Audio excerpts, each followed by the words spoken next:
રાજ્ય સરકારના અધિકારીઓના આતિથ્ય ખર્ચમાં વધારો થયો છે। અધિકારીઓના નાસ્તા અને ભોજનના ખર્ચમાં 150%નો વધારો જોવા મળ્યો। સચિવ કક્ષાના અધિકારીઓનો નાસ્તા ખર્ચ ₹20ના બદલે 50, લંચ કે ડિનરના 100ના બદલે ₹250 કરવામાં આવ્યા। ખર્ચની વાર્ષિક મર્યાદા 10,000થી વધારીને 25,000 કરવામાં આવી છે। 150%નો વધારો જોવા મળી રહ્યો છે। નાયબ સચિવ કક્ષાના અધિકારીનો નાસ્તા ખર્ચ ₹35 કરવામાં આવ્યો છે। નાયબ સચિવ કક્ષાના અધિકારીને ભોજન માટે ખર્ચની સત્તા નથી।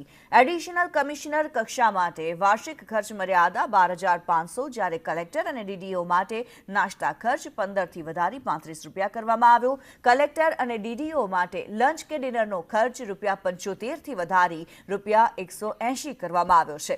જિલ્લાના કે ખાતાના વડા માટે નાસ્તાની મર્યાદા 10થી વધારી 25 કરવામાં આવી, જ્યારે મહેમાનગતિ ખર્ચની મર્યાદા 3,000થી વધારી ₹7,500 કરી દેવામાં આવી છે। રાજ્ય સરકાર દ્વારા અધિકારીઓ દ્વારા કરવામાં આવતા નાસ્તા અને ભોજનના ખર્ચમાં 150%નો વધારો કરવાનો નિર્ણય લેવાયો છે। અધિકારીઓના આતિથ્ય ખર્ચમાં વધારો કરવામાં આવ્યો છે।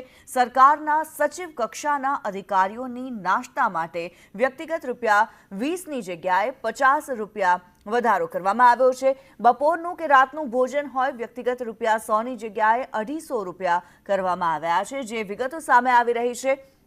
વાર્ષિક 10,000ની જગ્યાએ ₹25,000 કરી દેવામાં આવ્યા છે।